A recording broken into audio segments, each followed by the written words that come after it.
Alors, Nicolas, Louis, bienvenue au club. Merci. Merci déjà d'avoir organisé ça. Vraiment parce que c'est des initiatives citoyennes qui manquent énormément et je sais que tu as parlé de partage, de rassemblement. Je pense que ce soir, c'est une nouvelle fois une preuve qu'on peut se rassembler, qu'on peut être nombreux, qu'on peut faire un événement avec des places qui sont à un moment donné pleines. On peut plus accueillir de monde, donc tant mieux. Donc merci en tout cas au club de Corniquet de m'avoir contacté, d'avoir contacté Louis pour faire cette belle soirée et pouvoir être dans ce moment d'échange. Donc merci beaucoup, bien entendu, à vous pour votre initiative citoyenne, chers amis. Voilà. Alors, tu veux dire quelque chose, Louis? Bah oui. Oui, oui. Tu es venu La pour ça. première chose, c'est que pour ceux du fond, si vous voulez vous lever, comme je suis très petit, moi je suis très tassé dans le fauteuil. Hein. Ouais. Et puis certaines personnes m'ont dit qu'elles étaient électrosensibles dans la salle et m'ont demandé à ce que je passe un message. Alors je le fais pour eux. Si jamais vous pouvez mettre en mode avion vos téléphones, ça leur permet d'avoir moins de brouillard dans la tête, moins de bruit dans les oreilles, moins de souffrance. Donc voilà, si vous avez envie de faire ça, c'est avec plaisir. Pour eux, merci. Et puis, bon, ça c'était les annonces techniques, hein, vous comprenez. Et puis, surtout, moi j'ai eu de la joie d'être ici avec vous, parce que vous avez vu qu'on upgrade, on gentrifie beaucoup nos réunions. Je vais vous raconter une histoire, mais très récemment, à Cholet, dans les Mauges, donc de l'autre côté par rapport à chez vous, les Antifas ont menacé les organisateurs de la réunion. Ensuite, les journaux locaux, Ouest France, etc., ont fait des articles en disant que c'était inadmissible de recevoir un gourou d'une secte anti-vax, complotiste d'extrême droite qui appelle à la violence, qui voilà, tout ça, voilà, poutiniste et autres, et que donc il fallait absolument annuler la réunion. Puis ensuite, les gendarmes ont fait pression en disant, écoutez, vous devriez annuler la réunion parce que si vous le faites pas, le préfet va le faire parce qu'il y a quand même un risque de trouble à l'ordre public. Vous avez vu comme il y a un risque de trouble à l'ordre public. Hein. Enfin, à moins que vous soyez tous très éméchés à la fin de la soirée en sortant à Saint-Égulphe, mais en dehors de ça, non. Et donc on a fini dans une écurie au fond de la campagne, à 500 personnes, il faisait très froid, c'était en plein hiver, et où la réunion s'est tenue quand même. Petit à petit, toutes ces réunions se tiennent quand même. La guerre, c'est long. Il va falloir tenir quand même. Il va falloir se réunir quand même. Il va falloir construire alors que tout s'effondre. Et vous voyez les vagues là, les unes après les autres, ont affaissé tous les châteaux de sable des enfants. Il va falloir recommencer et refaire le château de sable, systématiquement. Donc là, on n'a pas trop d'une soirée pour en parler. Mais je vais juste raconter un truc, parce que Miyuma s'est pas beaucoup présenté. Il y a eu le tonnerre d'applaudissements, finalement, n'était pas à la hauteur de l'éclair dans le ciel qu'il a été au sein de Réinfo Covid, parce que vous le voyez avec son pantalon feu de plancher, son air hyper à la mode et tout ça, avec sa petite casquette. Mais Miyuma a été coordinateur du groupe des artistes dans Réinfo Covid. Vous savez peut-être pas qu'il y a eu un groupe des artistes, parce que pour vous, Réinfo Covid était une production de synthèse scientifique. Mais dès le départ, nous avons dit, on peut essayer de comprendre avec la tête, les scientifiques, on n'y arrivera pas. Parce que c'est pas dans la tête que ça se passe, cette histoire. On peut essayer de comprendre avec les tripes, recevoir les témoignages des gens, aller voir le réel, aller faire ce que fait Toxin Live, aller voir ce que vivent les gens, pas le récit qui en est fait. Qu'est-ce que vivent les gens quand les vétérinaires débarquent sur l'exploitation pour buter les vaches, pour une maladie qui se guérit toute seule? Qu'est-ce qui se passe? Qu'est-ce qui est vécu réellement par un jeune homme qui vient de reprendre la ferme familiale, par une famille qui est en train de perdre l'ensemble de tout ce qu'elle vit? Très loin des bureaux parisiens, qu'est-ce qui se passe pour de vrai? Ça a été le groupe témoignage. Et le groupe témoignage, par mail ou par téléphone, recevait les témoignages vécus par les gens. Encore aujourd'hui, quand on écoute les témoignages, ce que disait notre musicien, quand on écoute les témoignages de ce qu'ont vécu ces gens ces dernières années, c'est d'une violence extraordinaire. Alors évidemment, on oublie, on est dans le déni. Mais la violence de ce qu'on a vécu est proprement extraordinaire. Et il fallait recueillir ces témoignages. On comprend avec la tête, on comprend avec les tripes. Et qu'est-ce qui manque? Le plus important, le cœur. Le cœur, ce qui donne du courage. Et ça a été l'idée d'avoir des artistes dans Réinfo Covid, de dire que les artistes, par un morceau de musique, par une pièce de théâtre, par un slam, par parfois un poème, arrivent à capturer en un instant, comme une antenne 6G, que vous aurez bientôt, ne vous inquiétez pas, comme une antenne 6G, arrive à capturer l'essence de ce qui est en train de se vivre. Et nous, on va faire 50 CSI, mais au fond, un poème, une chanson d'Ingrid, une chanson de Mi-Humain, perçoivent mieux ce qui est en train de se passer. Et donc, les artistes ont eu leur place. On pourra peut-être en dire un mot si tu veux, mais on a fait des émissions qui s'appelaient Vivre l'art, et puis d'autres émissions encore, où on a présenté des œuvres picturales, on a fait des expositions d'œuvres picturales, on a parlé de l'art dégénéré, où les nazis ont dit, voilà, l'art est dégénéré, on ne peut plus montrer ça, et où ça a été un tabac. Ça a été un succès énorme à ce moment-là à Berlin. Donc Mi-Humain a coordonné et a été avec nous dans les réunions tous les lundis soirs, les réunions de coordination de Réinfo Covid, par Zoom. Et on a mis dans cet espace numérique virtuel déjà quelque chose de plus beau. Et là, on le matérialise et ça fait vraiment plaisir. Merci beaucoup. Merci beaucoup, Louis. Et alors, ce soir, l'idée du débat, il y avait une question qu'on se posait. Évolution française. Qu'est-ce que ça veut dire? Là, en ce moment, on est en train de constater que la France évolue dans le cadre de l'Union européenne, dans le cadre de la mondialisation, mais à une vitesse folle, une vitesse tellement rapide qu'on pourrait même la comparer au cerveau de Bruno Le Maire. Ouais, ça va vite. Mettre à genoux, tout ça, ça. Et en fait, on est d'accord sur le constat.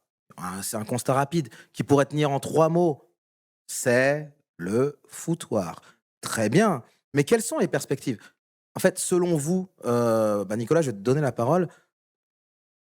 Demain, ce sont les élections municipales, enfin le premier tour.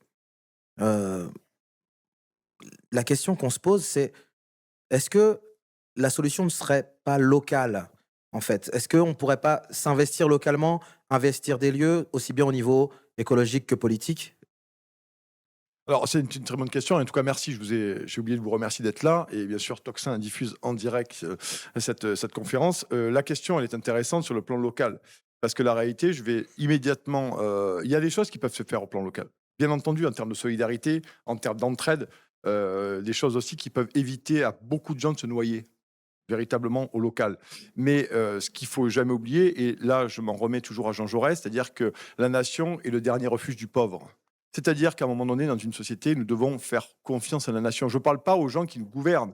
Je parle de cette nation qui a toujours permis à un moment donné de pouvoir nous protéger, nous soigner. Louis connaît ça par cœur. Donc c'est toujours pour moi, le localisme est une chose extrêmement intéressante à titre individuel quand nous sommes sur un territoire qui le permet aussi, qui le permet.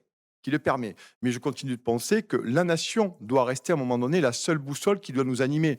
Et à partir du moment où la nation a été finalement court-circuitée, bunkerisée par une oligarchie qui a pris les manettes de l'État avec la Macronie, mais pas qu'avec la Macronie à l'intérieur, eh ben on a une véritable problématique. Et c'est pour ça que la question de la nation est importante, parce que la nation, elle nous a permis à un moment donné de nous dresser, de nous divertir, surtout de nous soigner, de nous élever aussi. Il y avait l'éducation. Il faut quand même se rendre compte que l'école républicaine, c'est pas un vain mot. Dire moi, je suis d'origine italo-polonaise, je veux dire, sans l'école républicaine, sans la France, aujourd'hui, je ne serais pas là. Donc, je dois beaucoup de choses à la nation, mais à la nation, en tant qu'agent émancipateur, est quelque chose qui doit nous rassembler. À partir du moment où on a des gens qui nous dépossèdent, qui ont utilisé tous les armes de l'État, toute la Constitution, qui l'ont finalement violée à bien des égards. Ça a commencé d'ailleurs en 2008, vous le savez, avec le fameux traité de Lisbonne. Il y a une volonté de la classe politique dans son ensemble, et j'insiste, dans son ensemble, à déposséder les Français de leur destin commun. Voilà. Et puis, il y a eu cette fameuse sécession des élites, où vous avez une paire de gens qui ont une caste, notamment, qui s'est saisie notamment de tous les appareils d'État, qui s'est saisi également de tous les qui ont vécu sous les ordres de l'État, notamment quand vous voyez Amélie de Montchagrin se retrouver première magistrate de la Cour des comptes, et que Macron est au premier rang, celui-là même qui l'a nommé, celle-là même qui va devoir donner un avis sur les comptes en banque, et elle a participé quand même au vidage de la caisse. C'est quand même assez savoureux. Ou Henri Ferrand qui se retrouve au Conseil constitutionnel. Donc nous avons eu depuis très longtemps, depuis 30 ans, on va dire. Après, chacun le fait remonter là où il a envie. Moi, je pense que c'est 2008, véritablement, qui a été l'acmé de la dépossession de l'État, c'est-à-dire le viol démocratique par essence, finalement, de la décision souveraine des Français de 2005, où les Français ont voté à 53% contre le traité ce fameux traité constitutionnel. 55. Ouais, 55, traité constitutionnel. Vous avez, bien entendu, à ce moment-là, cette sécession des élites. Et la sécession des élites, elle se fait notamment le coup de bambou, le boomerang. Et vous voyez, comme quoi souvent on me dit, mais quand est-ce que ça va se passer? Vous avez ce 2005, donc les Français votent contre, le traité constitutionnel. 2008, je fais très vite. 2008, nos amis de droite et de gauche se retrouvent avec Nicolas Sarkozy, celui qui va demain en prison et qui a écrit un bouquin. Et d'ailleurs, c'est comme Al Capone, il n'a pas été enfermé pour les bonnes raisons, lui, mais bon, peu importe.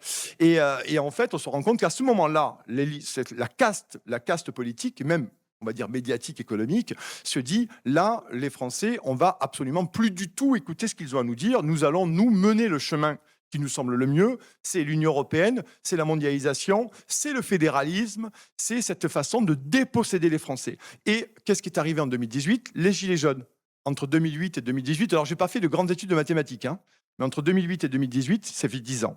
Voyez-vous? Et donc, c'est pour ça qu'un peuple, et le localisme, pour répondre à ta question et pour y revenir, j'essaye de voir finalement l'homme de notre nation et l'avenir que nous pourrions avoir à l'homme de la nation. Je pense qu'il n'y a que ça aujourd'hui qui peut nous sauver. Mais quand elle a été bunkerisée et carrément braquée par une caste politique qui s'en sert comme elle a envie, et gauche et droite réunies, hein, parce qu'aujourd'hui, Sébastien Le Gros Cornichon, qui est toujours Premier ministre, il l'a fait parce qu'il y a la complicité de la LFI et du RN. Hein. Faut arrêter de se raconter des histoires. Alors on me dit, oui, Nico, la LFI a posé une motion de destitution et le RN a fait des motions de censure. Tout en sachant très bien qu'en face, ça voterait pas. Et qu'il n'y aurait à un moment donné, aucune communion autour de ça pour s'allier, ne serait-ce que pendant 2 heures lors d'une séance à l'Assemblée nationale, pour faire tomber le cornu. Et bien entendu, derrière, qui est la cible? C'est cible politique, Emmanuel Macron. Donc on se retrouve véritablement aujourd'hui dans cette sécession des élites. Alors le localisme, oui, je le pratique bien entendu. Je préfère aller chez mon commerçant local, chez mon petit producteur. Nous habitons avec ma petite famille dans un territoire qui nous permet à moins de 500 mètres de chez nous d'avoir des producteurs. Alors oui, c'est une chose extrêmement intéressante, ça permet de sortir un peu la grande distribution et d'essayer d'avoir une vie dans le localisme. Mais ce localisme-là, il est voué à l'échec. Pas voué à l'échec dans le sens pour sauver la nation. Voilà ce que je veux dire. Soyons très précis sur les termes. Nous devons à un moment donné nous penser en tant que nation. Concrètement, et c'est pour ça qu'aujourd'hui, nous avons une classe politique, je termine par là, qui manifestement n'a absolument plus les mêmes intérêts fondamentaux que nous. Voilà. Donc, ils jouent pour eux, et nous essayons de jouer pour nous. Et la différence que nous avons entre eux et nous, c'est qu'eux, ils ont les armes de l'État. Et la pression et la coercition. Et c'est une véritable problématique parce que dans tout ce petit discours, il y a une chose dont je n'ai pas parlé, c'est la démocratie, parce qu'en fait, elle n'existe plus. Tout simplement. Voilà. Louis, ton avis sur le... J'essaie de réfléchir à ce que dit Nicolas et de... Sur le localisme, est-ce que tu penses que c'est une solution ou un bien nécessaire? J'essaie de prendre les problématiques qui s'imposent à moi de manière avec des regards multiples, en essayant systématiquement de voir comment est-ce que plusieurs angles peuvent éventuellement contribuer à une résolution. Et ces angles peuvent être locaux, effectivement, mais c'est une vraie difficulté d'organiser des réseaux locaux dans des villes, par exemple, dans les grandes villes. Les grandes villes sont des égoïsmes juxtaposés, posés dans des immeubles qui n'ont aucune coopération écologique réelle, au sens où ils ne partagent pas de préoccupations existentielles fondamentales, hormis tu es sur mon territoire ou je suis sur ton territoire. Et donc, il n'y a que du conflit. Il n'y a pas d'endroit. Imaginez un village. Je suis le médecin de quelqu'un, il est mon boulanger, l'autre garde mes enfants, etc. Et puis il y a le fou du village, il y a toujours le fou du village, vous savez, dont tout le monde prend soin. Et puis, bon an, mal an, on doit vivre ensemble. C'est pas qu'on a envie, c'est qu'on doit vivre ensemble. Et il me semble qu'il y a comme une nostalgie du village dans notre société. Mais que c'est une nostalgie, au sens où ça n'est plus vraiment là. Il y a encore quelques endroits sûrement où il y a des villages, mais ça reste un idéal suranné des années 60, de la ferme de Martine. Voilà. Mais bon, la réalité pratique n'est pas comme ça. Et donc, est-ce que réinvestir massivement cet idéal-là peut être fait. Oui, il y a des gens qui créent des écolieux, des éco-villages, des habitats participatifs. J'ai travaillé avec les Colibris, peut-être certains d'entre vous le savent, qui est un mouvement de transformation de la société écolo, mais pas seulement, beaucoup plus loin que ça, où il y avait tout un projet qui s'appelait les Oasis.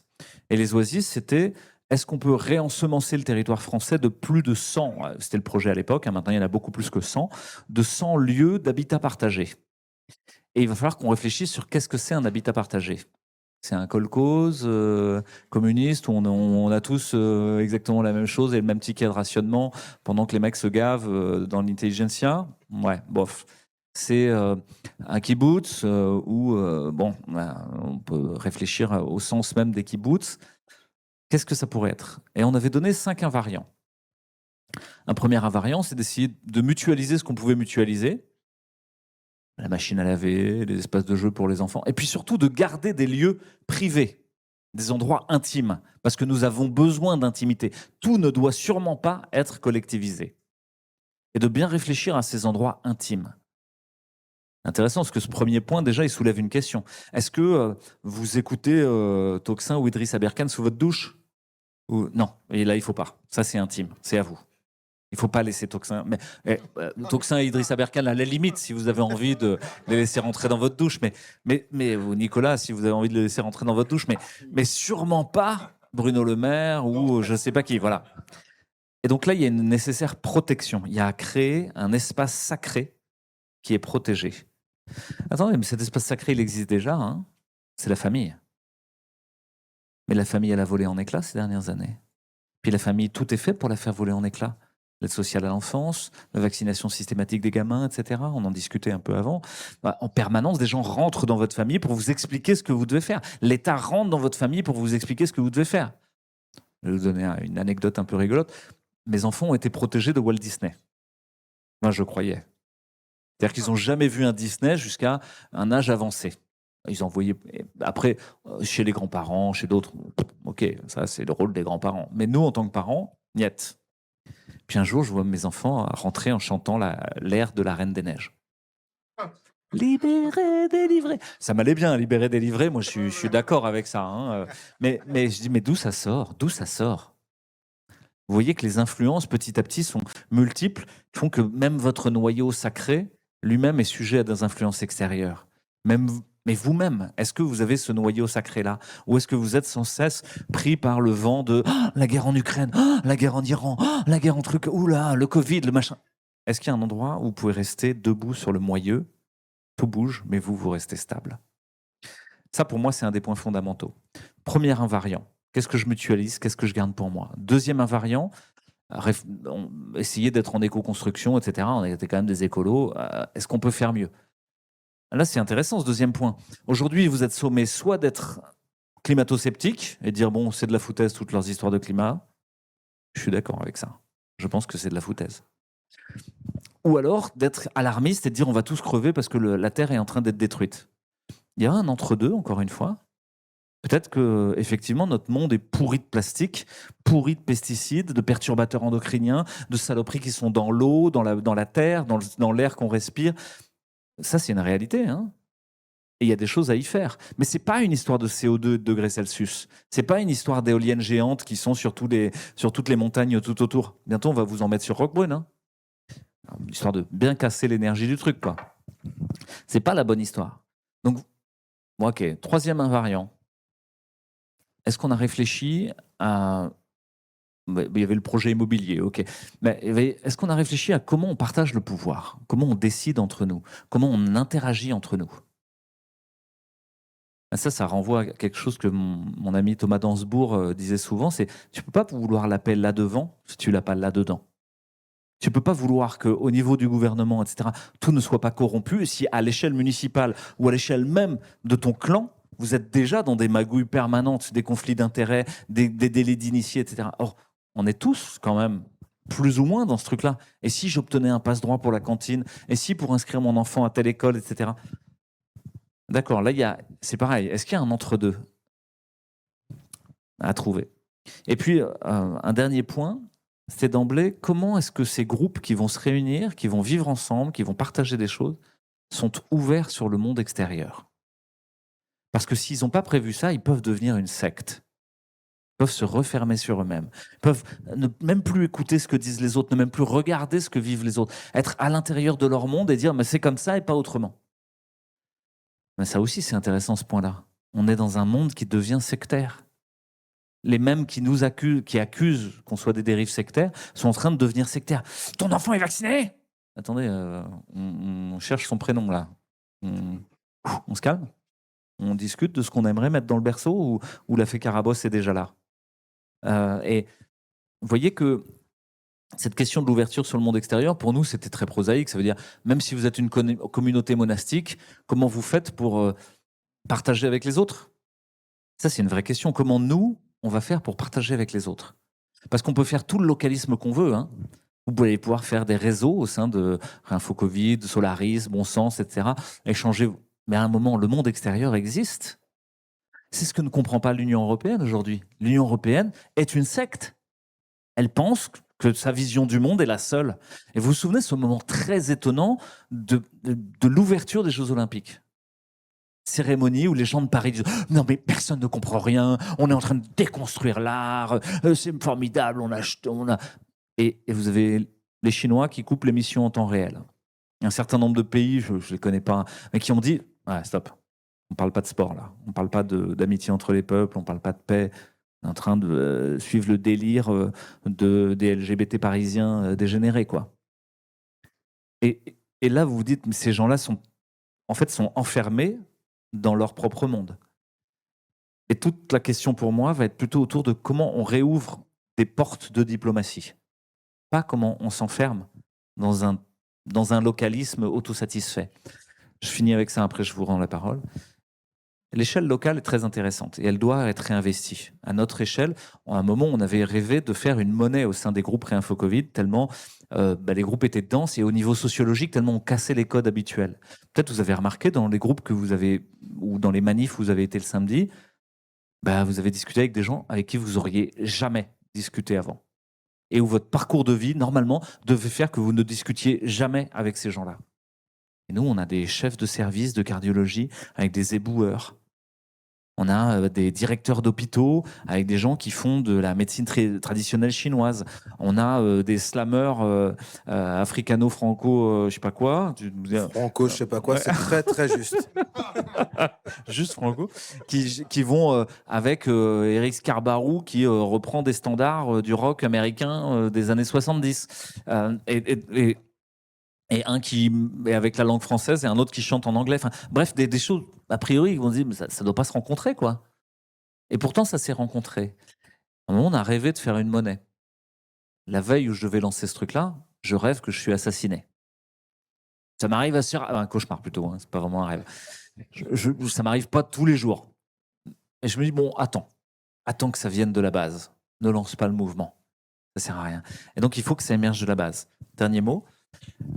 Cette idée des réseaux, peut-être qu'on peut partager des maisons pour les vacances, peut-être qu'on peut partager de la bouffe, peut-être qu'on peut... Ok. Mais il y a des réseaux translocaux. Translocal, c'est quoi? C'est qu'aujourd'hui, les architectures et les sociologies liées à l'Internet viennent bousculer la donne. Vous aviez le village, qui n'existe plus, ou très peu, la nation, qui n'existe plus, ou très peu, et aujourd'hui, des croisements de fils Internet où des gens de Saintes discutent avec des gens de Paris, ou des gens d'Italie discutent avec des gens de Paris et des gens de Saint-Égulphe pour faire une soirée, et organisent des choses dans la matière qui s'implantent dans du local à partir d'une réflexion translocale. Ça, c'est intéressant. Parce que ça échappe à toutes les régulations. Puis ça s'appelle le Bitcoin. Mais le Bitcoin a été repris. Mais ok, ça va s'appeler autrement. Et je crois beaucoup qu'il y a cette possibilité translocale qui est ouverte, et Réinfo Covid en a été un exemple, par nos intercommunications digitales. Et là, il va y avoir un juste équilibre entre le monde réel, là, avec les voisins, et d'autres gens avec lesquels je vis dans le monde digital. Et pour notre propre santé mentale, il va falloir qu'on trouve cet équilibre. Parce que vous pouvez, si vous ne vivez que dans Toxin et Idriss Aberkane, peut-être vous pouvez devenir cinglé malgré tout. Voilà. Et justement, par rapport à ça, il y a une question qu'on se pose au Club du Corniquet, c'est comment se faire investir les jeunes, en fait, parce que Rien contre vous, hein, bien sûr. Et non, je plaisante. Mais, on sent dans la jeunesse en général qu'il y a, heu, je sais pas, peut-être une forme de passivité. Alors peut-être que je vois mal de là où je suis, mais là, on sent qu'il y a un quand même plein de touches d'espoir dans ce que vous dites et plein de motivation, plein d'énergie. Comment entraîner, les jeunes pour qu'ils soient à même de prendre le relais, pour le futur? Ben c'est moi, j'en reviens et je partage effectivement ce qu'a dit Louis, mais j'en reviens toujours à la nation. Je suis désolé parce que la jeunesse, en réalité, c'est l'éducation. La jeunesse, c'est l'instruction, pardon, l'instruction, populaire. C'est ça, la réalité. Parce que quand, tu as, une classe politique qui, pendant 40 ans, a abruti les Français. Parce que Les autruches et les tubes digestifs, le livre que j'ai écrit, je parle d'une population qui est pas plus bête que l'autre, pas plus bête que nous, hein, enfin on est véritablement, mais il y a une partie de la population qui a été aussi et tu citais tout à l'heure les Disney, manifestement, moi j'ai regardé Disney Channel quand j'étais petit. Même si mon père s'y opposait fermement, j'avais ma mère qui était beaucoup plus maternelle, qui me laissait regarder Disney Channel tout de même, avec Winnie l'ourson, je me souviens de tout ça. Mais je veux dire, au-delà de ça, hein, Jean Rochefort, exactement. Et au-delà de ça, il y a eu une volonté pendant 40 ans d'abrutir la population. Et j'en reviens à ta question. Il y a eu aussi simultanément un appauvrissement, un abêtissement de l'éducation nationale. Je crois que les classements PISA, manifestement, montrent cet abrutissement de la population et une baisse drastique de la capacité aujourd'hui de former des citoyens. De former des citoyens. D'ailleurs, je rappelle que jusqu'en 1928, ça s'appelait le ministère de l'Instruction nationale. Il faut le savoir.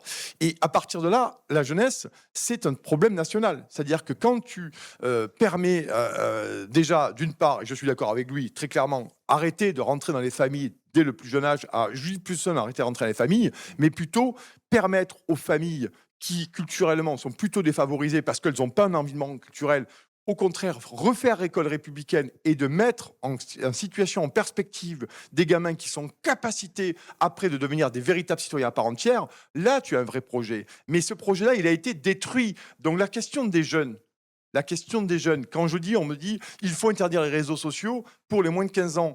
Ben forcément, on a tous envie que nos jeunes ne soient pas en contact avec des contenus pédopornographiques. Bien entendu, on le sait.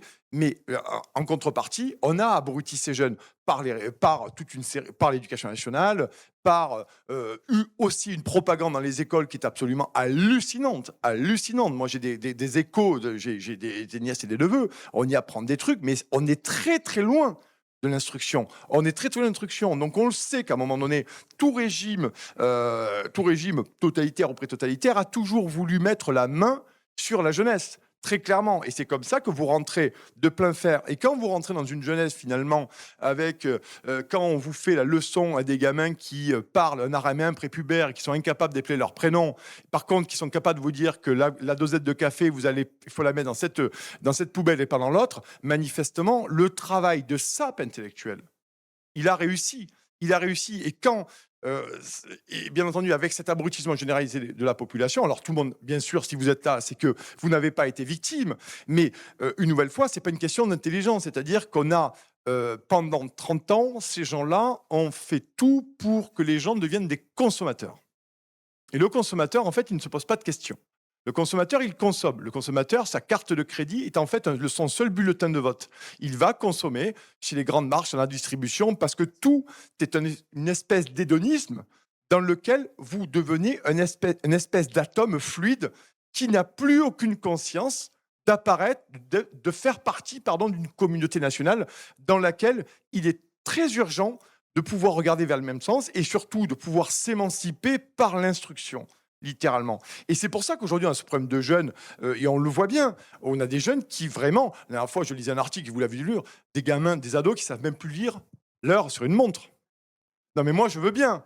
Mais à un moment donné, à quel moment l'humanité s'est-elle perdue? On a perdu le chemin. On a pris véritablement le sens interdit. Donc ça a l'air, ça fait sourire quand on regarde ça sur les réseaux, mais ça dit beaucoup de choses. Ça dit qu'à un moment donné, on a un désastre cognitif, littéralement. Et vous savez, je suis polonais. J'ai des origines polonaises et je suis très attaché à la Pologne, de façon italo-polonais, mais je suis très attaché à la Pologne. Et il y a eu le massacre de Katyn. D'ailleurs, je crois que j'étais un des seuls journalistes à en parler en France, du film de Vajda, que je vous invite à voir, notamment, où l'armée russe a abattu 20 000 officiers polonais. lors de la Seconde Guerre mondiale. Pourquoi ils ont battu 20 000 officiers polonais? Pour décapiter l'élite intellectuelle et culturelle polonaise. D'accord? Alors les Russes ont mis ça sur le compte des Allemands. Voilà. Bon, je ne vais pas rentrer dans l'histoire, mais soit pour vous dire que même si ce n'est pas de la même gravité que ce massacre, le massacre de Katyn, des 20 000 officiers polonais, à partir du moment où vous détruisez délibérément l'éducation nationale, que vous y faites rentrer de force la propagande, qu'elle soit l'éducation sexuelle, qu'elle soit de l'écologie, qu'elle soit de toute forme, et bien finalement, vous faites des gamins, des petits soldats des Khmers verts ou des petits soldats du système. C'est ça la réalité. Et là-dessus, je reviens à ma première idée, si vous avez des parents qui ont été abrutis pendant 30 ans par la jeu télévisé, ce qui ne me remet pas en cause leur intelligence, j'insiste, mais des gens qui sont devenus des autruches et tubes digestifs. Je suis bien placé pour en parler parce que j'habite moi-même dans une énorme réserve d'autruches et tubes digestifs autour de moi. J'ai des gens qui se sont fait injecter pour aller chez Basic Fit.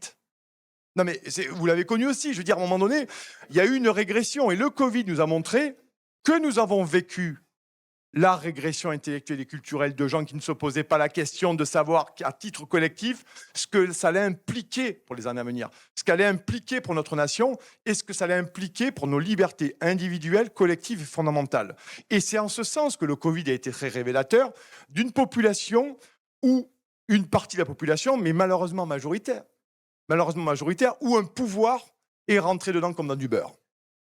Parce que quand vous avez affaire à un citoyen, vous, par exemple, on vous dit ça, attendez. Vous me dites ça, ok, mais moi, je vais quand même un peu réfléchir, je vais aller me renseigner et je vais voir.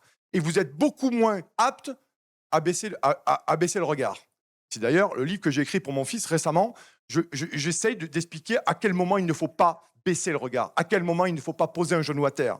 Parce que c'est comme ça, quand vous rentrez face à des citoyens, le citoyen, il est beaucoup plus difficile à manœuvrer que le consommateur qui, lui, il est malléable. Le consommateur, il est tout à fait malléable parce qu'il ne réfléchit pas, il réagit, le consommateur. Donc de la publicité, donc tout ça. Et c'est en ce sens, pour revenir à ta question, que la problématique de la jeunesse, quand tu me dis comment faire revenir la jeunesse, mais c'est un travail de titan.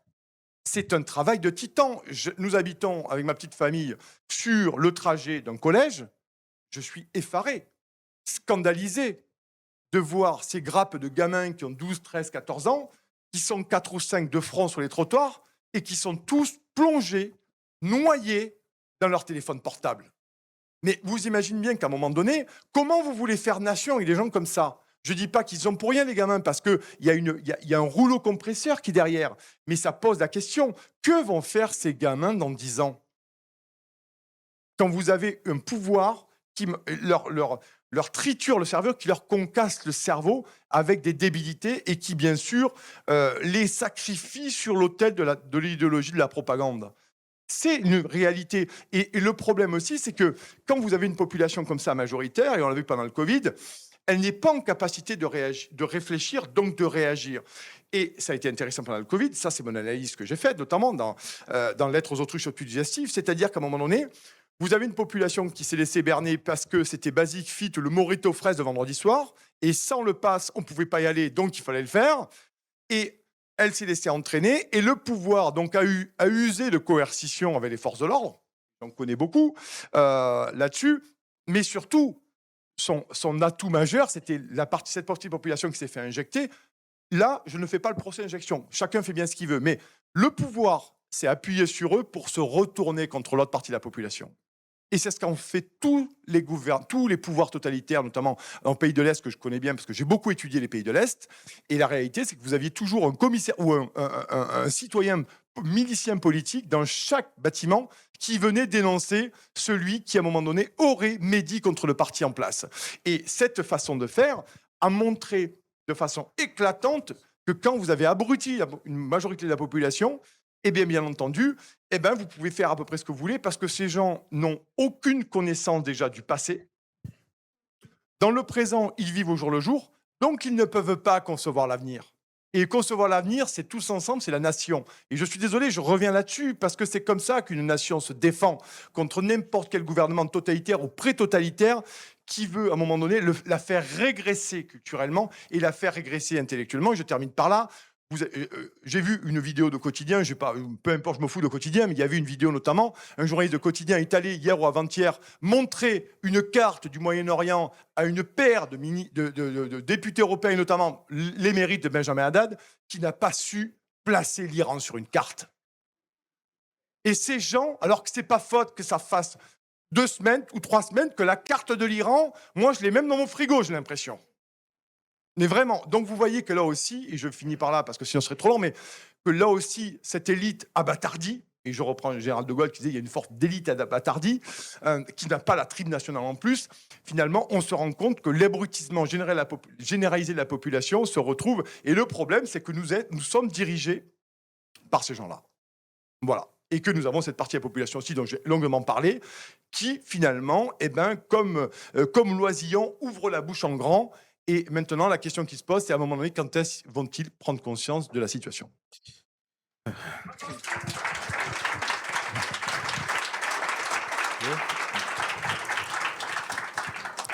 Merci Nicolas.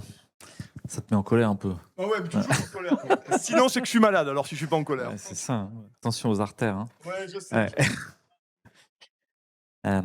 Je reviens à la question initiale qui était les jeunes, et je rebondis sur ce que disait Nicolas pour rappeler les propos de Jean-Claude Michéa, qui est un philosophe de l'éducation, qui avait écrit un livre qui s'appelle La fabrique de l'ignorance, et qui raconte que aujourd'hui tout est fait dans le système scolaire pour créer des crétins militants.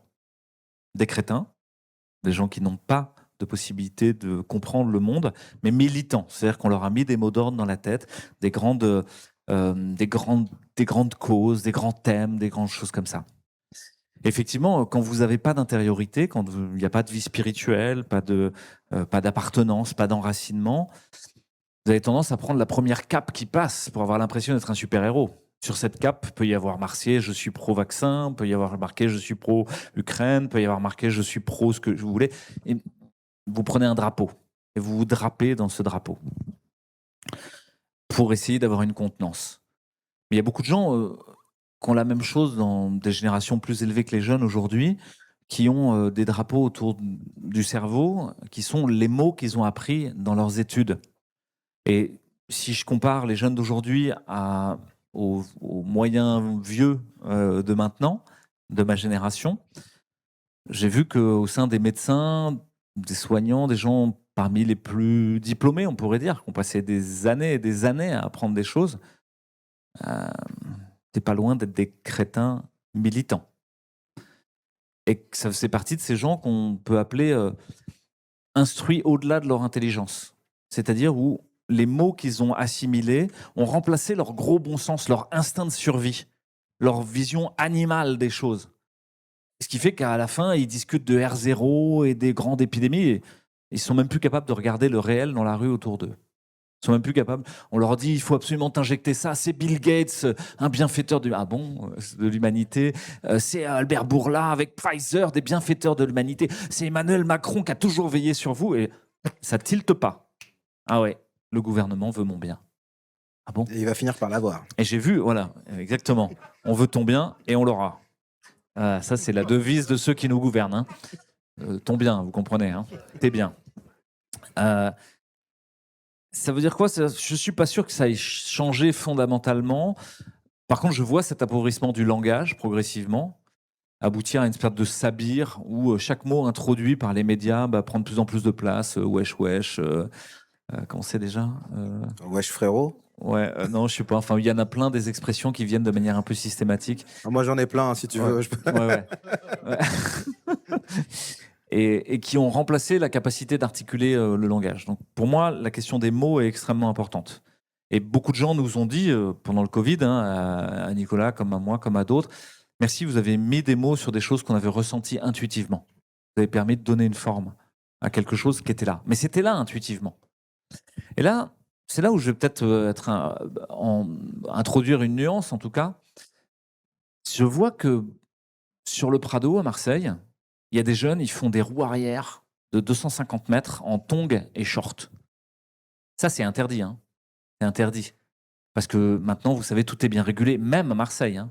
On a beaucoup de mal maintenant à se garer en triple file à Marseille, alors qu'il y a 25 ans, il n'y avait pas de problème. Il y a beaucoup de mal maintenant à vous arrêter au milieu du rond-point et à discuter avec le pote pendant qu'il y a une queue derrière de gens qui klaxonnent. Et, oh, ça va. Oh, putain. Oh, à un moment donné, on discute là. Oh, moi j'y vais.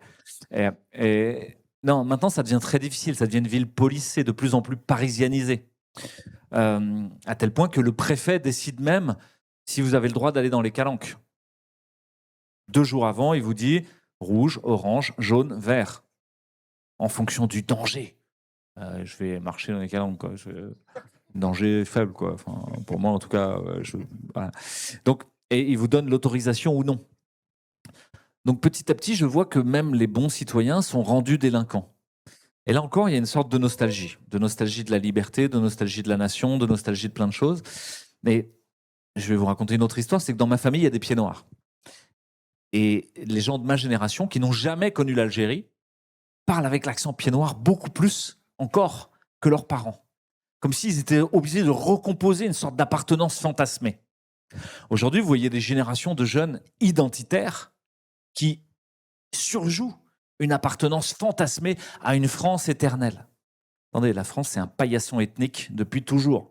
C'est un pays méditerranéen où toute la Méditerranée est venue s'engouffrer, des Italiens, des gens devenus plus loin, des Polonais, des je sais pas quoi. Ça fait partie du jeu, en gros. Hein. Mais il y a une unité, c'est autour de la langue. Autour de cette langue très étonnante qui véhicule quelque chose de complètement différent de la langue anglaise ou des langues germaniques et qui permet des imaginaires très différents aussi, moins procéduraux, beaucoup plus tac, avec des espèces de court-circuits énormes qui arrivent à des solutions très innovantes ou très étranges pour quelqu'un qui est allemand ou anglais qui va dire step 0. Did you plug in your computer? Ça, c'est en Inde, vous savez, la hotline à Pondichéry pour votre. Est-ce que vous avez branché votre ordinateur? Step 1. Did you push the power button on? Est-ce que vous avez appuyé sur le bouton power? Ça, c'est la pensée procédurale. Tu fais vachement bien l'accent indien. Je fais bien, hein, je trouve aussi. Et le français ne véhicule pas une pensée procédurale. Il véhicule une pensée, au contraire, qui fait des associations émotionnelles, poétiques, qui vient puiser dans les répertoires en permanence. Et ce que je vois, je reviens à la jeunesse, c'est qu'il y en a qui font des roues arrière sur le Prado, qui font des bras d'honneur gigantesques. Et je vois une société qui est en train de s'hyper raidir d'un côté, de manière hyper domestiquée, avec des règles totalitaires, comme on l'a dit, et totalisantes, c'est-à-dire qu'elles viennent dans tous les aspects de votre vie. Ça, c'est un élément. Mais de l'autre côté, je vois de plus en plus de transgressions, et particulièrement chez les jeunes. De gens qui font un gros bras d'honneur en disant « Allez vous faire enculer. Voilà. Je n'ai rien à foutre, je m'aime pas les couilles. » On dit à Marseille, c'est comme ça qu'on dit. Et qui font ce qu'ils veulent. Et là, il y a une vraie tension, parce qu'il n'y a plus d'entre-deux. C'est-à-dire vous avez d'un côté une délinquance qui en gros, n'a plus de limite, et de l'autre côté, un système qui devient tellement étouffant que tout le monde veut en sortir parce qu'on ne peut plus y vivre. Si vous prenez un jeune bien éduqué, avec une bonne éducation, etc., on lui dit « Tu vas maintenant remplir Parcoursup ». Vous savez, c'est le truc sur Internet qui a remplacé la procédure sur Ravel ou je sais pas quoi qu'on faisait nous sur Minitel pour et ils savent pas ce qu'ils veulent faire. Ils sont désespérés. Puis vous avez une frange qui dit moi je m'en fous, je serai influenceur à Dubaï et je ferai du TikTok et d'Instagram. Et là-dedans, il n'y a pas d'entre-deux sur mais qui va reconstruire le bien commun. Et à mon sens, nous avons une responsabilité, notre génération ou les générations un peu plus âgées de gens qui ont les cheveux plus gris, de créer les conditions d'imaginaire désirable. C'est-à-dire, mais il y a plein de choses à faire là. Tu n'auras même pas trop d'une vie pour faire un monde désirable là, pour reconstruire cette société qui est en train de s'effondrer de tous les côtés. Qu'est-ce qui te fait vibrer? Et là, il y a besoin de trouver une boussole. La joie, la paix, le lien. Qu'est-ce qui te met en joie, qui te fait rigoler? Qu'est-ce qui te met dans la paix à l'intérieur? C'est pas du stress, t'es pas en colère, t'es pas en train de réagir. Qu'est-ce qui te met en lien avec les autres, qui te coupe pas des autres, mais qui au contraire crée du réseau, amplifie encore plus ta puissance d'agir sur le monde? Voilà. Et donc je sais pas si les jeunes changeront le monde. Ce que je pense, c'est qu'un grand nombre d'entre eux sont préoccupés plutôt de faire l'amour. Ça, je trouve ça très sain. Je trouve ça très sain. Au moment du Covid, peut-être vous le savez pas, mais à l'IHU, quand il y avait une MST, une maladie vénérienne diagnostiquée dans les staffs, tout le monde applaudissait. Ouais, des jeunes qui font l'amour au moment où on est confiné, où on n'a pas le droit, etc. Ouf, enfin, on retrouve l'instinct de survie. Cet instinct de survie, là, à mon sens, il serait bon de faire des bals populaires. Je vais raconter une dernière histoire. J'ai été invité en Écosse, j'allais régulièrement en Écosse en bateau, et j'étais invité par des amis à ce qu'on appelle un Ceilidh. Un Ceilidh, c'est une soirée traditionnelle écossaise. Donc c'est le jeudi soir, souvent le vendredi soir, c'est de 18h à 21h. Tout le monde est fin bourré, mais ça finit à 21h, donc on peut quand même aller bosser le lendemain. Donc ça va, mais tout le monde est ivre-mort. Et puis, il y a un orchestre traditionnel qui joue des chansons traditionnelles écossaises. Donc il y a la bombarde, le truc, enfin voilà, des instruments traditionnels, la cornemuse, tout ça. Puis je rentre là-dedans, puis avec leur accent écossais où ils roulent les airs, là je comprends à moitié rien. Puis à un moment je regarde un vieux, je vais le voir, je dis mais comment ça se fait que tous les jeunes ils arrivent à danser là? Ils étaient tous en train de faire des gigs, des bourrées, des... Il dit mais ça, on l'apprend à l'école. Dans les cours de sport, tout le monde apprend les danses traditionnelles. Donc quand ils arrivent là, ils savent tous danser. Je dis ah bon, mais pourquoi ils sont là? Bah, pour trouver leur chérie, pour se marier. Regarde les deux là-bas, tiens, je pense que c'est la famille MacLeod et l'autre Mac je sais pas quoi, tu vois.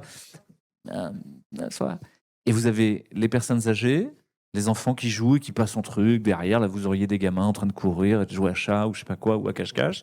Et puis en même temps, vous avez les jeunes en train de danser, de s'encanailler. Et ça, c'est le ciment. C'est le ciment de la société ensemble. Mais nous, il est où le ciment? Il y en a encore des balles populaires? Les gens vont dans des boîtes de nuit avec une lumière noire dégueulasse. Ils se regardent dans des miroirs toute la journée en prenant de la cocaïne ou des extas. Mais attendez, c'est pas la même histoire, ça. Hein, et là-dedans, il n'y a pas de vieux, il n'y a pas d'enfants. Et les balles populaires, les bars du coin de la rue, les endroits, le PMU où tout le monde va et où on gratte son truc. Tous les matins, ma fille, elle va au PMU avec ma femme parce qu'ils attendent l'heure d'entrée de l'école. Mais c'est une famille. C'est une sorte de famille. Tout le monde connaît Edmé. Tout le monde dit ah, ma belle, alors, la princesse, comment ça va? Tu prends du chocolat là? Tu vois, et ce côté familial réinvesti, pour moi, c'est là que les enfants peuvent trouver la force, l'enracinement, ensuite d'aller arpenter le monde. Parce que vous ne pouvez pas avoir l'énergie de changer le monde si déjà vous n'êtes pas fort à l'intérieur. Et c'est vrai pour nous aussi. C'est-à-dire quand on se met à critiquer le monde et ouais, il faut tout changer. Attends, est-ce que déjà ma famille ça va? Est-ce que moi ça va? Est-ce que ma santé ça va? J'ai vu des gens verdâtres, clopant, clope sur clope, buvant de plus en plus ces dernières années, mettant à mal leur propre santé et regardant Internet toute la journée, Klaus Schwab, Bill Gates, Ursula, et leur dire mais qu'est-ce que tu arrives à faire? Ah, je ne peux rien faire. Et désespéré. Si vous voulez reprendre de la force, ça commence là. Bien manger, pas trop de sucre, une bonne bouteille de temps en temps pour ceux qui ne sont pas addictifs. Hein. La fête. Voilà. C'est exactement ce qu'on veut mettre en place le 5 septembre. Justement, c'est ce que tu dis. Tu parles d'or le 5 septembre et on espère que c'est la première d'une grande série. C'est de se retrouver justement autour d'un bal populaire. Et moi, avant d'arriver sur la conclusion, j'ai une réflexion à partager avec vous. Euh, Tu parlais, Louis, justement de se renforcer à l'intérieur. Et en fait, moi, je pense qu'il y a une notion qui est assez difficile en fait à appliquer envers les autres, mais aussi pour soi. C'est le pardon. Et je pense que dans peut-être les prochaines années, parce que je vois que ce qu'on est en train de faire, ce qu'on est en train de vivre, c'est une forme de victoire. Moi, je pense pas que ce soit une guerre un contre un et que nous on a gagné et que mais c'est quand même une forme de victoire parce que on se retrouve autour de valeurs communes et des valeurs qui sont saines. Heu, Est-ce qu'on va arriver à pardonner à l'autre avec un grand A? Est-ce qu'on va arriver aussi peut-être à se pardonner soi, de ne pas avoir été à la hauteur? C'est un petit peu la réflexion que j'ai envie de partager avec vous, pour conclure. Nicolas, tu Bah, ça dépend. On oui, conclut Ouais. déjà là? Ah, vous avez faim, c'est ça? Ouais, je sais pas jusqu'à quelle heure. Ouais. Non, mais oui, c'est une question intéressante. Après, ça dépend à qui on doit pardonner. ouais. Parce qu'on doit pardonner aux mecs qui ont fait 3600 milliards d'euros de dettes. On doit pardonner aux mecs qui sont en train de détruire la France. On doit pardonner aux mecs qui ont filé 65 milliards d'euros à l'Ukraine et qui laissent des gens pendant 8 heures dans les urgences. Et Louis le sait très bien. Tu vois, c'est une question. Après, qui on parle de cette partie de la population dont on a parlé au début, qui se sont laissés embrigader. Oui, je crois qu'à un moment donné, de toute façon, on ne pourra pas faire autrement. Et je pense que c'est sain, bien sûr, de pardonner par rapport à ça. Encore faut-il qu'il y ait une forme de dialogue. Mais je pense que c'est important. Par contre, ceux qui nous ont trahis, ceux qui trahissent depuis un certain temps, je vois difficilement comment le peuple peut pardonner à ces gens-là. C'est une vraie question, le pardon par rapport à ça. Une vraie question, parce que ça pose la question de la légitimité, ça pose la question du viol démocratique, ça pose la question du délit d'initié, ça pose la question du racket fiscal, ça pose la question de tout. Et quand je parle de délit d'initié, ce sont des gens qui savent très bien ce qu'ils font. Très clairement. Et la question du pardon, je pense qu'elle est valable pour effectivement une partie de la population qui s'est laissée embrigader là-dedans. Mais je prends toujours un chiffre qui parfois étonne.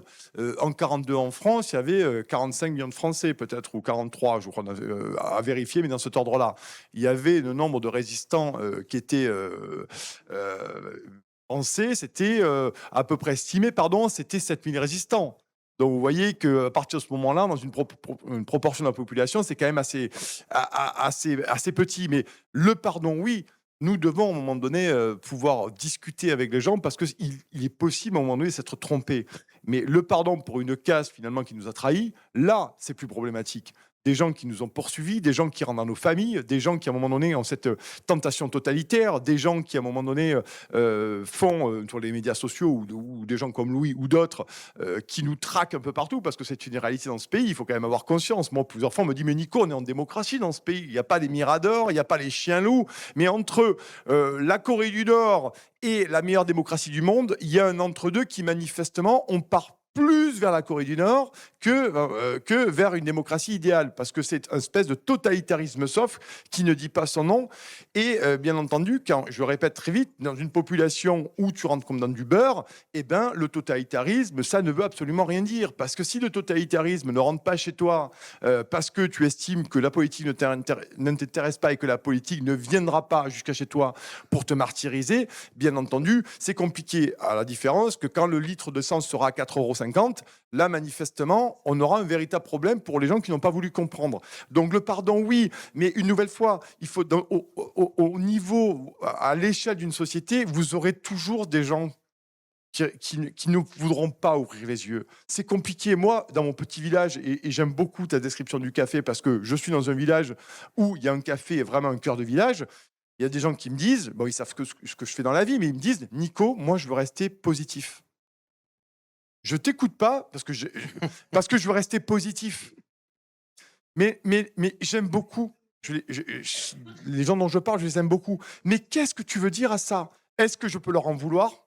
Non, clairement pas. Parce que ce sont des gens qui ont la main sur le cœur et s'il y a le moins de problèmes à la maison, ils seront là, comme disait Louis, pour te donner un coup de main, pour te trouver un truc et tout. Mais après, sur des questions véritablement existentielles, parce que nous parlons de questions existentielles, eh ben, ils me disent non, moi, Nico, c'est trop anxiogène de ce dont tu parles. C'est trop anxiogène. Alors que je ne suis pas anxiogène, j'essaie d'expliquer des trucs qui me semblent très importants pour leur vie privée.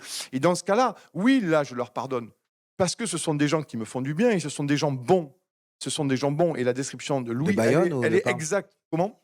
Des jambons, mais de Bayonne ou Oui, de... non. Des gens bons et justes. Et c'est là que je retrouve une certaine forme d'humanité. C'est d'ailleurs pour ça que nous avons exilé, que je suis rentré avec toute ma petite famille chez moi, dans mon sud, auprès des miens. Parce que je veux vivre auprès des miens, près de la Méditerranée. C'est très important parce que, et Louis a raison, on a besoin de se rééquilibrer et de retrouver l'authenticité.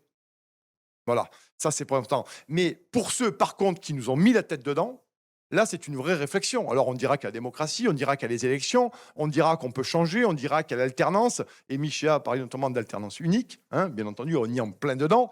Là, c'est plus compliqué. Parce que comment à un moment donné, pardonner à des gens qui délibérément le savaient, délibérément ont pris des fonctions d'État et ont trahi délibérément. Ou ceux qui ont tenté de se présenter, qui se sont présentés comme les députés et autres, et qui, je l'en parlais tout à l'heure rapidement, qui ont laissé faire.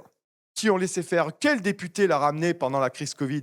Quel député l'a ramené pendant que Macron, Choupinet Ier, faisait ses conseils de défense dans le PC Jupiter? Qui l'a ramené? Aucun l'a ramené. Je suis désolé, alors certains, oui, beaucoup sur les réseaux sociaux, mais la réalité, c'est que cette situation a empiré et que politiquement, il n'y a eu aucune action concrète de la part des députés de l'opposition pour en arriver là. Et l'effondrement, c'est terrible parce que ça veut dire qu'à un moment donné, ça fait exploser quelque chose de fondamental, de central.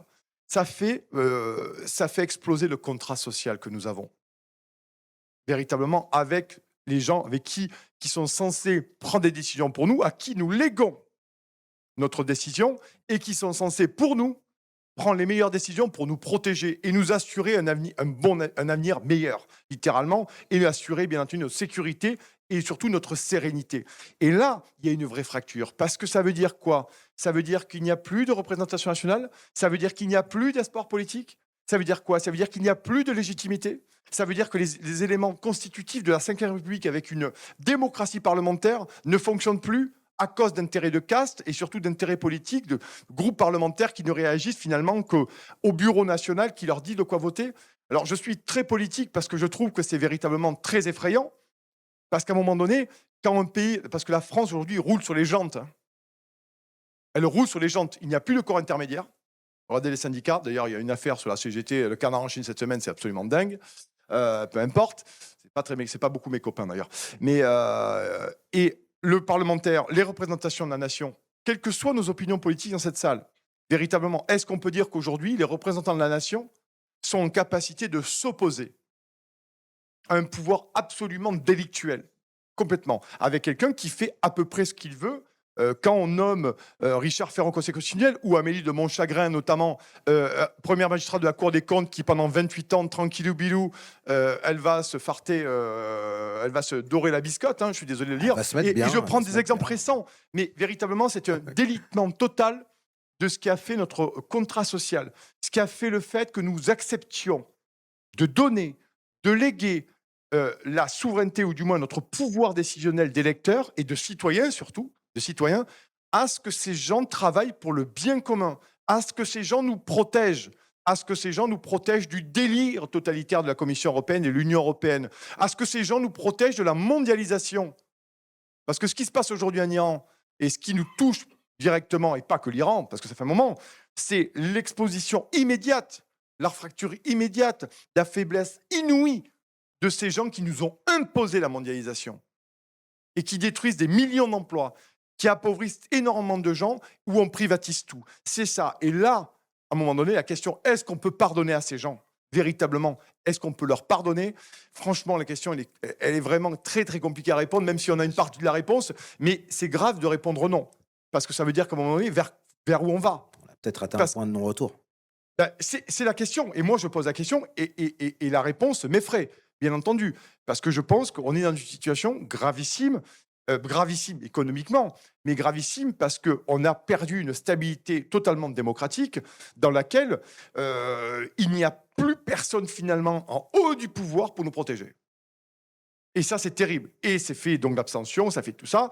Et après, pour avoir un papa historien qui m'a mis la tête avec beaucoup de sympathie, bien entendu, et beaucoup de tendresse dans les livres d'histoire, généralement, ça finit très mal. Et franchement, je m'en inquiète beaucoup. Voilà. Oui, le pardon comme notion, est-ce que toi, c'est quelque chose que tu peux envisager? Bah oui, d'une partie, pour la majorité de nos concitoyens qui, peut-être, ont pris un chemin, un petit peu regrettable, et d'un autre côté pour, bah, toute la clique dont on parle, au hasard, Raphaël Glucksmann, Bruno Retailleau, enfin je pourrais faire la liste. Qu'est-ce que tu penses de cette notion de pardon? Il y a beaucoup de choses à en dire, hein, mais la première, peut-être, c'est qu'on voit beaucoup le slogan ni oubli ni pardon. Ni oubli, moi, ça me va bien. Ni oubli. Ça, je suis d'accord. Faut se souvenir. Et j'ai été frappé de voir des diplomates russes ces dernières années dans les médias, puis de les écouter, de voir des gens qui parlaient un français impeccable, qui avaient un franc-parler. C'est clair, ce qu'ils disaient était clair, quoi. Au niveau, c'est ce qu'on appelle la rhétorique aristotélicienne, mais c'est ethos, logos, pathos. C'est toujours ce qu'on a essayé de faire. Ethos, comment je me tiens, d'où je viens, quels sont mes conflits d'intérêts. Je suis droit. Logos, ce que je dis, c'est compréhensible, ça a un sens. Les articulations logiques tiennent la route. Pathos, je convoque les émotions, mais juste ce qu'il faut. Ça, c'est comme ça qu'en rhétorique, Aristote expliquait qu'on réussissait à remporter la mise. C'est ce qu'on a essayé de faire à chaque fois qu'on est passé dans les médias ou des choses comme ça. Et donc, j'ai vu ces diplomates russes aborder la question, être questionnés sur « oui, mais quand même, de l'époque de Staline, etc. » Et puis répondre très posément « camarade Staline a fait ci, ça, ça. Il s'est passé ci, ça, ça. » Ni oubli. mais sans ni battre leur coulpe, ni dire ah là là, on va se mettre à genoux, pardon, on va déboulonner les statues, etc. Non, non, juste c'est arrivé. Ça fait partie de notre passé, de notre histoire.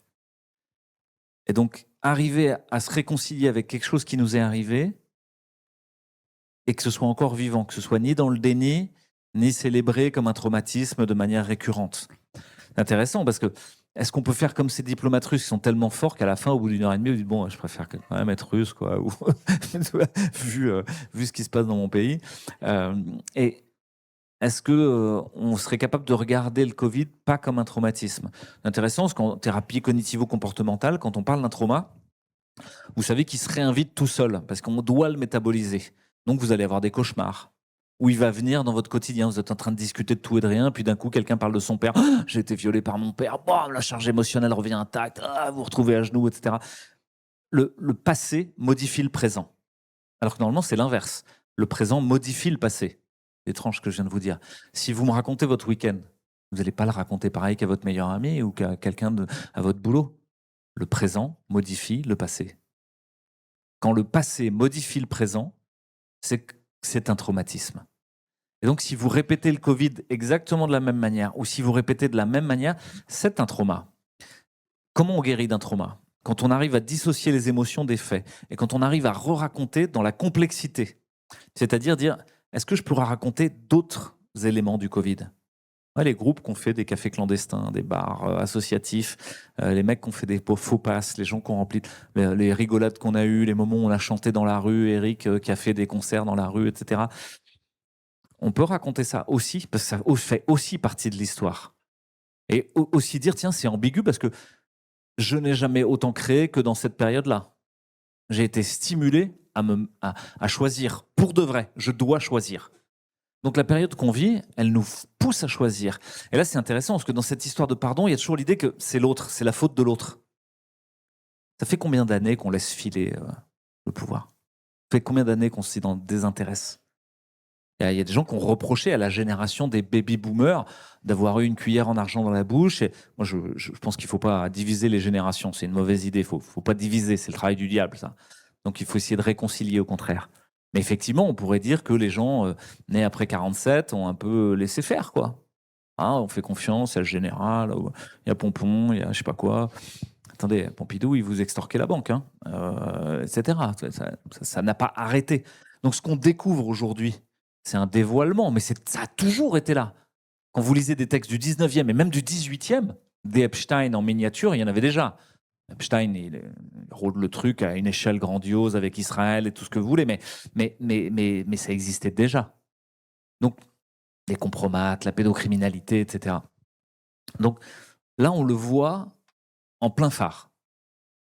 Soit on dit c'est là en face, en plein phare, soit on dit on retourne, mais vous pouvez rien y faire. Parce qu'effectivement, la seule chose que vous pourriez faire, c'est des purges.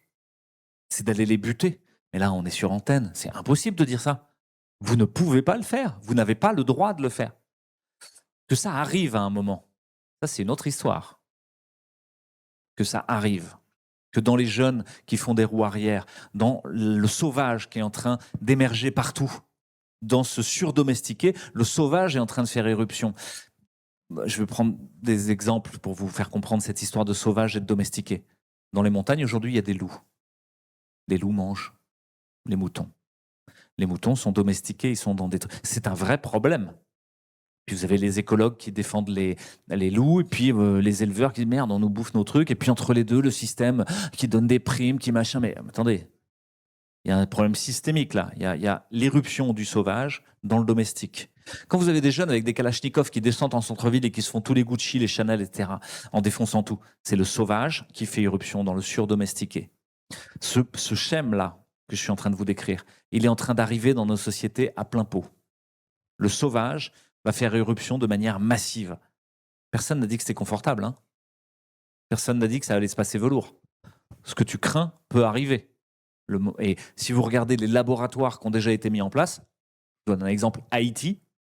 Haïti, c'est un laboratoire qui a été fait avec une épidémie, etc., de choléra, puis la déstructuration du peuple. On en a déjà eu. Le Rwanda, c'était un laboratoire, les Hutus contre les Tutsis, etc. Comment on fait pour recréer une espèce de génocide de masse en bourrant le mou des gens avec la radio des mille collines on en a un certain nombre de laboratoires, donc on sait déjà ce qui va se passer.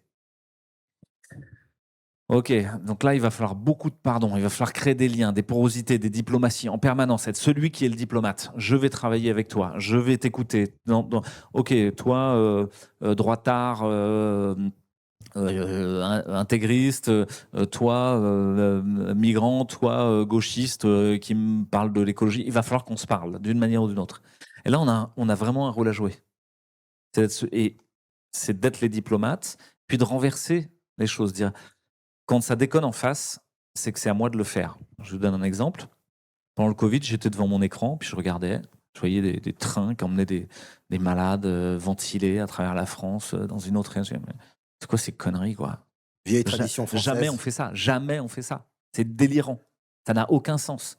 Puis il nous expliquait que les services étaient pleins. Je me retourne, je regarde mon service. Bah non, on a 5 places, quoi. En fait, c'est pas vrai, quoi. Expliquer que les hôpitaux étaient pleins. Ah bah non, je me retourne sur l'hôpital, il est vraiment vidissime, puisque même les autres services refusent de prendre des gens. Et puis j'entends des réanimateurs, je n'aurai pas de nom, peu importe.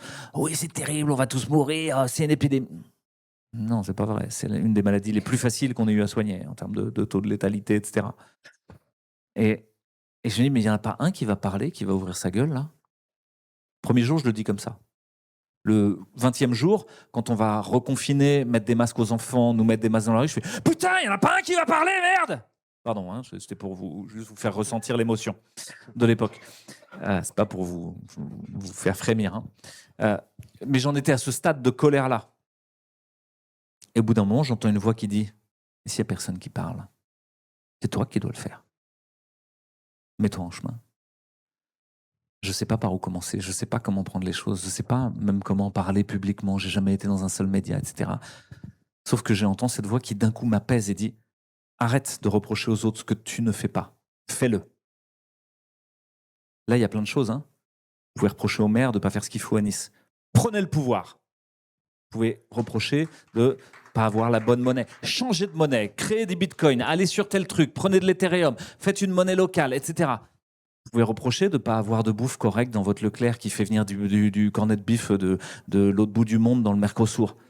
Achetez local, mettez-vous d'accord avec le producteur local, faites du business directement en cash avec lui, sortez de la fiscalité, faites-le. Et ça, c'est pas facile, hein. Mais je sais pas comment faire. Je sais même pas par où commencer. C'est facile. Il faut demander de l'aide. Dans cette salle, on est une centaine.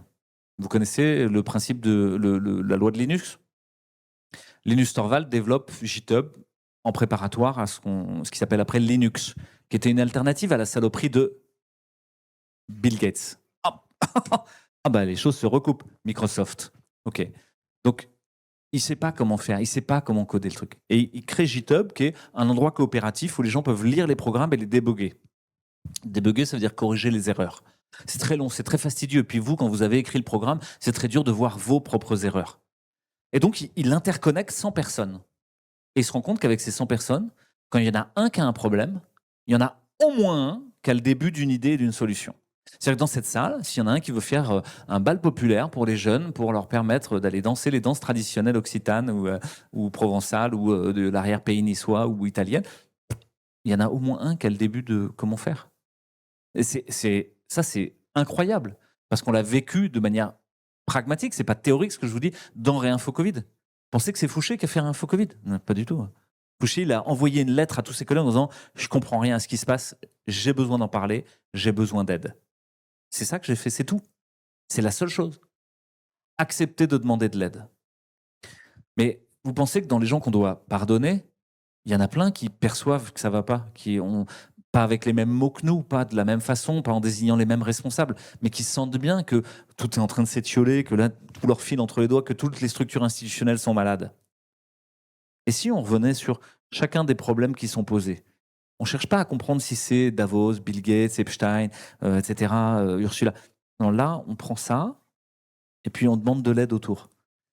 Il y a des gens qui ont appelé ça le municipalisme libertaire. Je fais une interprétation un peu hâtive, mais Murray Bookchin a écrit un truc qui s'appelle le municipalisme libertaire, qui était l'idée qu'au fond, à partir du moment où je me réintéresse à quelque chose de local et que j'oublie les étiquettes, t'es de gauche, t'es de droite, je m'en fous en fait.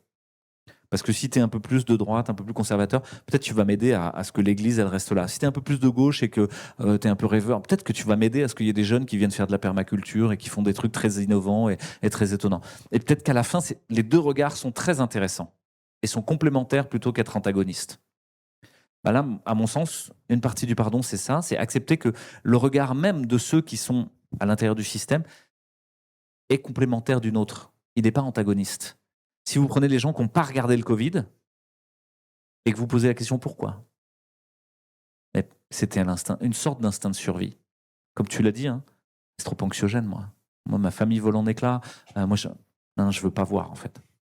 Et peut-être qu'ils ont raison sur certains points. Peut-être qu'il y a des endroits où il faut pas aller parce qu'on n'est pas prêt à y aller encore.